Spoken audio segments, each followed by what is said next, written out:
Todos nosotros conocemos versículos sobre la Biblia, ¿cierto? ¿Alguien que me pueda dar algunos versículos que hablen sobre la Escritura?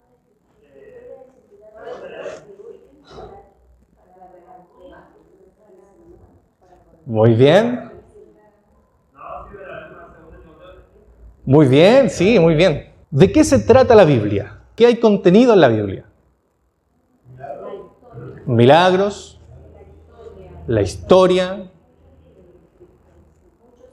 muchos libros, profecías, ¿cómo? Promesas de Dios.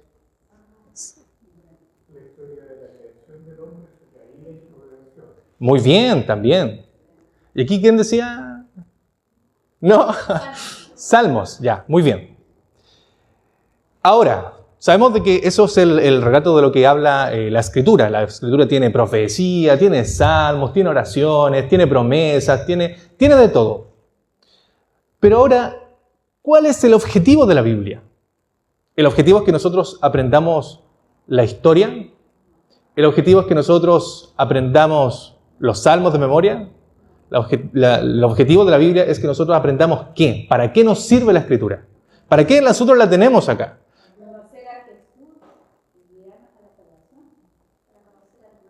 Muy bien. Vamos a buscar 2 de Timoteo, capítulo 3. Y que desde la niñez has sabido las sagradas Escrituras, las cuales te pueden hacer sabio para la salvación. Aquí por primera vez se nos dice cuál es el objetivo de la Escritura. Como se decía anteriormente, no se menciona de que es para que nos aprendamos la historia de los reyes, ¿cierto? Pero sí la contiene. Sí contiene salmos, pero no es el objetivo, el centro del objetivo de la Escritura, aprender, en este caso, por así decirlo, la teoría de esas cosas, que ya de por sí son bien interesantes y que a todos nos gusta. ¿A quién no le gustan los salmos acá? ¿A quién no le gustan las promesas de Dios? Pero el objetivo principal de la Biblia es uno, y se encuentra en ese versículo. Dice, las cuales, las Sagradas Escrituras, te pueden hacer sabio para la salvación. ¿Cuál salvación? Por la fe que es en Cristo Jesús. Ese es el objetivo por el cual nosotros tenemos la Biblia. Si alguien lee la Biblia no teniendo ese objetivo, no tiene sentido. Si uno no va a leer la Biblia o a estudiar la Biblia con el objetivo de ser sabio para la salvación, por la fe que es en Jesús, no tiene sentido estudiar la Biblia. ¿Saben ustedes que los padres judíos comienzan a enseñarle a sus hijos sobre la Escritura a los 5 años? ¿Recuerdan ustedes quién fue que le enseñaba a Timoteo sobre la Escritura? Su abuelita. Muy bien. Y desde ya cerca de los 12 años comenzaban ya sus funciones dentro del templo. Hay varios versículos de la Biblia que hablan de que uno desde la niñez debería aprender. Ahora yo pregunto, ¿cuántos de acá desde la niñez le enseñaron la Biblia?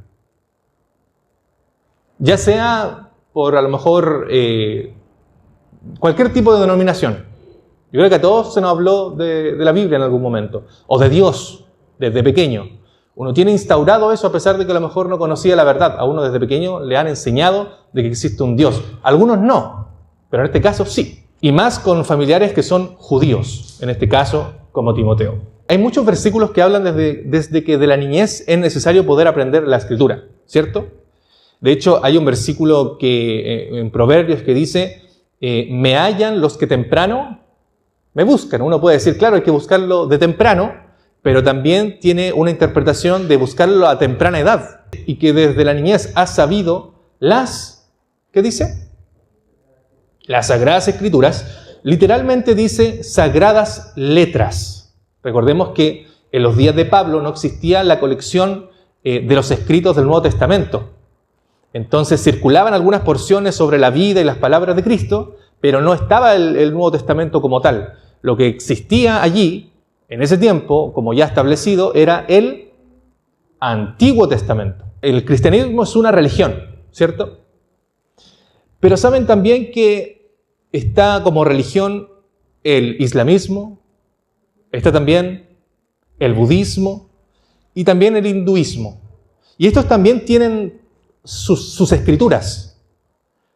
Pero esas escrituras no son para ser sabio para salvación.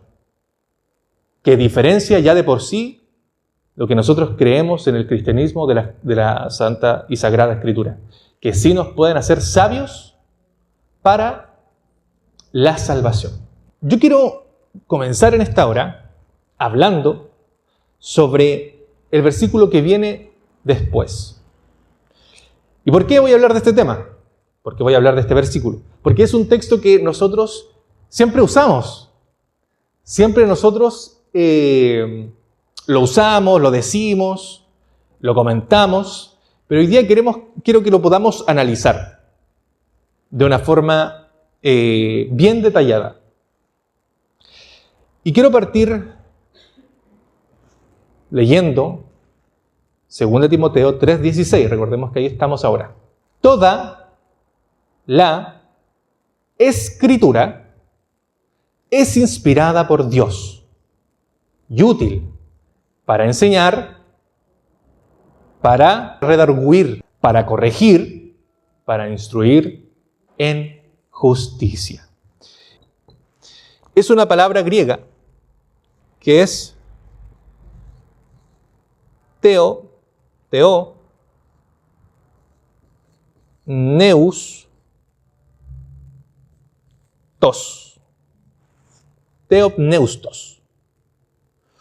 Después, ¿qué es lo que decía? Sí, es inspirada por Dios. ¿Qué más dice? Para enseñar. Enseñar.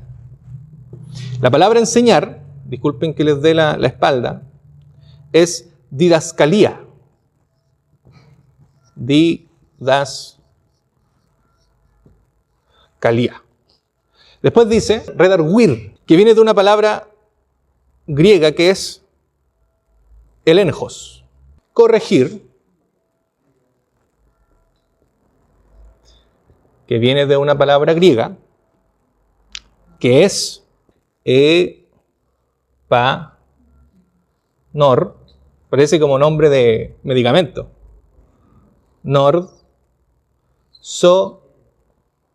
Sis. Instruir. Vamos a ponerlo a instruir. Bueno, entonces tenemos estos conceptos. Dice, theopneustos, didascalía, elenjos, epanorzosis e instruir, que es paideia. Toda la escritura es inspirada por Dios. Y cuando nosotros lo leemos, es inspirada por Dios simplemente, ¿cierto? Y seguimos leyendo. Pero cuando nosotros comprendemos lo que realmente significan esas palabras, nos va a cambiar todo el sentido de lo que hemos visto o cómo hemos visto este versículo. ¿Por qué? Porque cuando dice que toda la escritura es inspirada por Dios y utiliza esa palabra griega, esas son palabras griegas, el Nuevo Testamento es escrito en griego, quiere decir que es exhalado o soplado por Dios. Es decir, es como que Dios sopla, es como que Dios exhala esto. Entonces, cuando dice toda la escritura es inspirada por Dios, viene de esta palabra que en sí quiere decir que es exhalada o soplada por Dios. Eso tenemos que tener ojo porque vamos a volver a ese punto y voy a preguntar. Segunda palabra es enseñar, de esa palabra griega, que quiere decir instrucción, instruir, pero en un sentido de doctrina, es decir, adoctrinar, lo que nosotros hacemos cuando damos estudios bíblicos, que uno repasa las doctrinas de la Biblia, todos los principios que están repasados desde el Antiguo y el Nuevo Testamento, nosotros los enseñamos y enseñamos las doctrinas para que la gente pueda aprender sobre las doctrinas. Eso es adoctrinar, que viene en la palabra de didascalía, instrucción. Ahora, esta palabra es muy interesante. Viene de una palabra que es elenjos, que quiere decir una prueba o una convicción. Y yo empecé a buscar dónde también salía esta palabra, porque se menciona en otros textos, porque tiene que ver con una prueba y una convicción.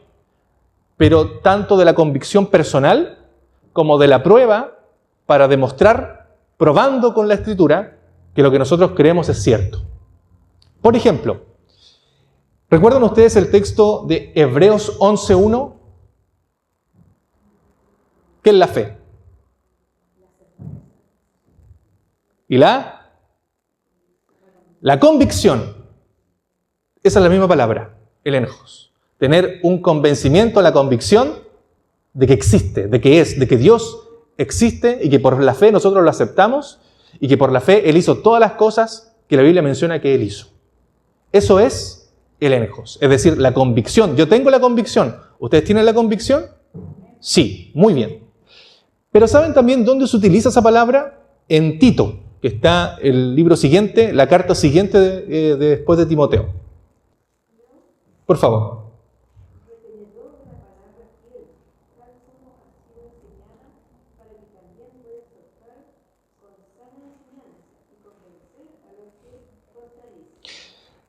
¿Dónde creen ustedes que se ocupa esa palabra? El enjos, que es la que estamos viendo ahora.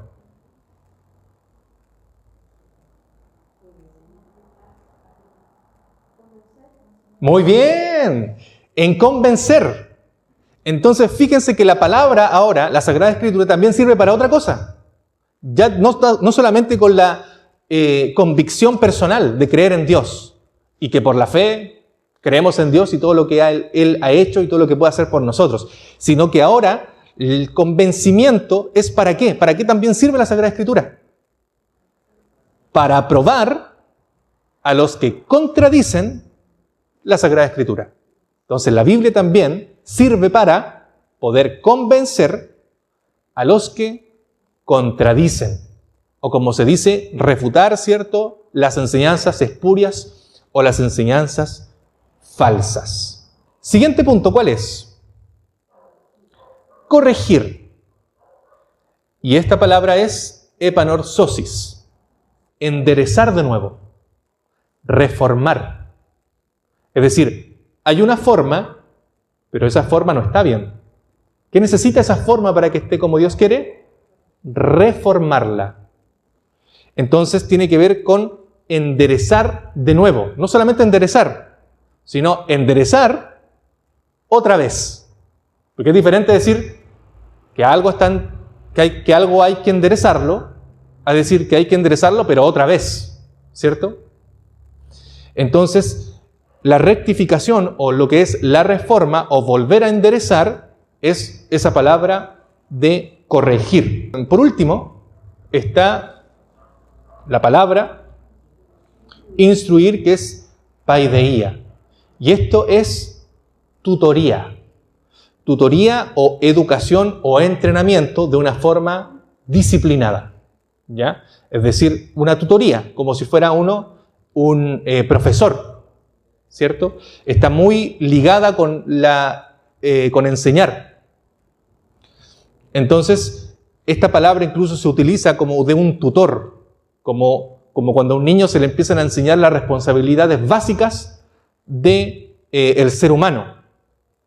Entonces, empieza uno a enseñar lo que son los principios básicos.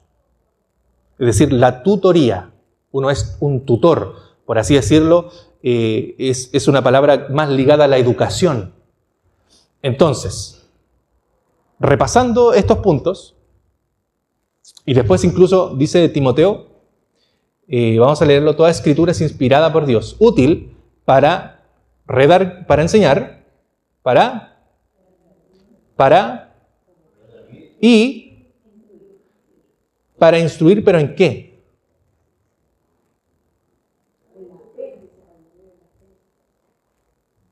Dice instruir en justicia. Vamos a hacer un breve repaso rápidamente de lo que hemos aprendido hasta ahora. Muy bien, ¿ya? ¿Qué quiere decir enseñar? Instruir o adoctrinar. Muy bien. La convicción, pero también probar la parte contradictoria de las enseñanzas. Refutar, debatir tal vez, si lo tiramos para ese lado. que en este caso lo que hacía Pablo cuando dice que iba a donde los judíos, y dice que iba sábado tras sábado y le enseñaba, y dice que refutaba al final los mensajes que ellos tenían. Entonces tiene que ver para ese lado.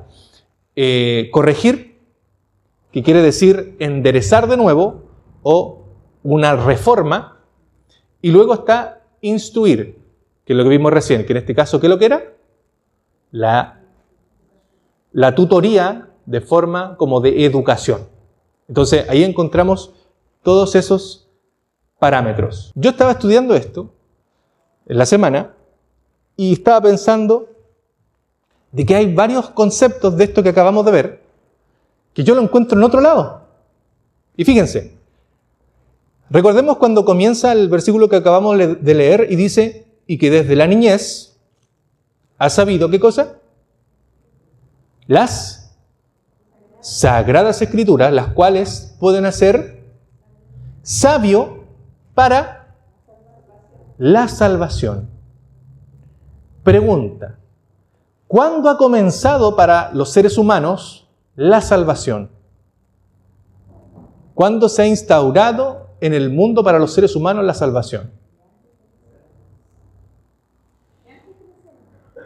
Pero antes no había pecado. Pero claro, si estaba el plan. ¿Desde cuándo? Desde cuando fueron expulsados del Edén. Y si recordamos esos capítulos de la Biblia, los primeros capítulos de la Biblia, nos vamos a encontrar que está justo todo eso. ¿Por qué? Porque dice que la Escritura para nosotros nos sirve para ser sabio para la salvación. Pero la salvación se instaura en este mundo, aunque ya existía el plan, pero comienza su eficacia, por así decirlo, desde que Adán y Eva caen en el huerto del Edén. ¿Cierto? Yo pregunto, en los primeros capítulos del Génesis, ¿Dios sopló? ¿Cuándo sopló? Muy bien. ¿Dios dio instrucciones de lo que tenían que hacer? Cuando pasó esto de la serpiente, Dios, por así decirlo, probó lo que estaba sucediendo, emitió un juicio de prueba de lo que estaba ocurriendo. Sí. Recordemos que él, claro, ¿qué le dice? A eso se le llama el comienzo de la obra investigadora, porque Dios sabía dónde estaba. ¿Y por qué le pregunta? ¿Y qué le dice el hombre? ¿Y después qué le dice? ¿Y qué le dice después? Pero le dice, pero no fue culpa mía, le dice. Fue... Y después Dios va donde la mujer, y la mujer ¿qué dice? Fue la serpiente. ¿Dios estaba haciendo una prueba?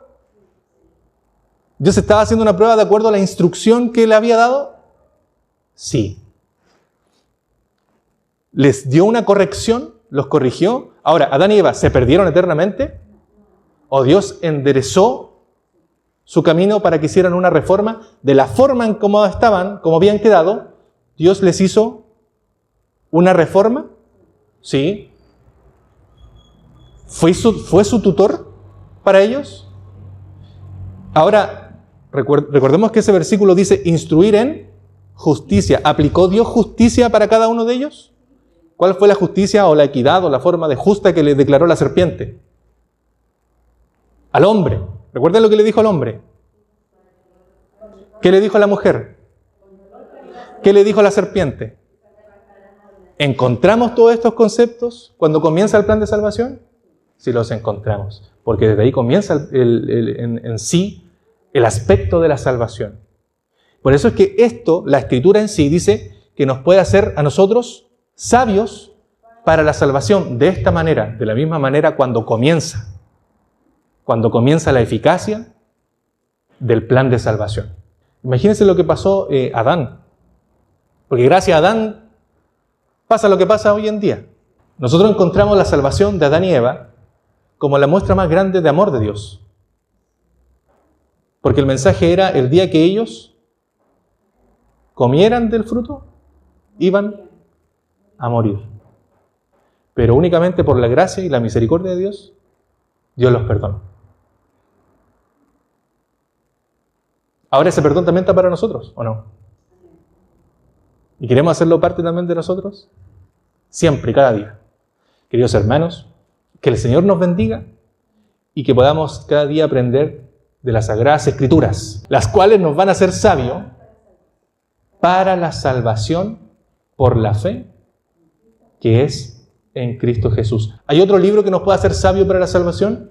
El único libro que nos puede hacer sabio para la salvación, que tanto sirve para entregar el mensaje como para que también ese mensaje sea vivo para nosotros, es las Sagradas Escrituras, que son inspiradas, exhaladas, como se mencionaba, por Dios. Y fíjense algo, lo que les dije al principio, o en la mitad. ¿Recuerdan lo que significaba? ¿Y cuándo ocurrió eso? Cuando Dios sopló. Cuando Dios sopló a Adán, antes de que Dios soplara, ¿estaba vivo? Era una figura. ¿Pero estaba vivo? ¿Cuándo Adán comenzó a vivir? Y saben que a eso es lo que compara Dios en su inspiración en esa parte de la Escritura. A que nos da vida. Así como Adán vivió, así también nosotros vivimos por la voluntad de Dios y su misericordia a través de lo que nos enseña para ser sabios para la salvación. Que el Señor nos bendiga.